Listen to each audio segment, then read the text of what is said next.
রাজনৈতিক পরিমণ্ডল শক্তিশালীকরণে বাংলাদেশকে যুক্তরাষ্ট্র $29 মিলিয়ন অর্থ সহায়তা দিয়েছে বলে কথা উঠেছে।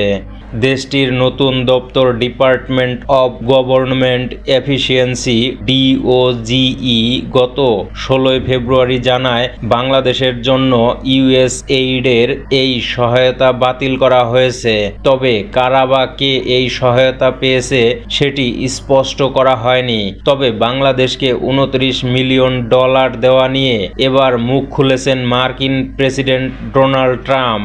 স্থানীয় সময় শুক্রবার দেশটির গভর্নরদের নিয়ে আয়োজিত এক অনুষ্ঠানে ডোনাল্ড ট্রাম্প বলেন, বাংলাদেশে রাজনৈতিক পরিমণ্ডল শক্তিশালীকরণে একটি সংস্থার কাছে $29 মিলিয়ন গেছে, যেটির নাম কেউ কোনোদিন শোনেনি। তারা চেক পেয়েছে। আপনারা ভাবতে পারেন আপনার ছোট সংস্থা আছে, আপনি এখানে 10,000 পান, ওইখানে 1 লাখ পান। আমরা যুক্তরাষ্ট্রের সরকার থেকে $29 মিলিয়ন পেয়েছি বাংলাদেশকে দেওয়ার জন্য। ওই সংস্থায় মাত্র 2 জন কাজ করেন। আমি মনে করি তারা খুব খুশি, তারা খুবই ধনী। কয়েকদিন পর মহান ব্যক্তি হওয়ার জন্য বড় কোনো ম্যাগাজিনে তাদের ছবি প্রকাশ হবে। তিনি বলেন, রাজনৈতিক পরিমণ্ডল শক্তিশালী করতে বাংলাদেশকে $29 মিলিয়ন দেওয়া হয়েছে। কেউ জানে না এই রাজনৈতিক পরিমণ্ডল কি, এটির মানে কি।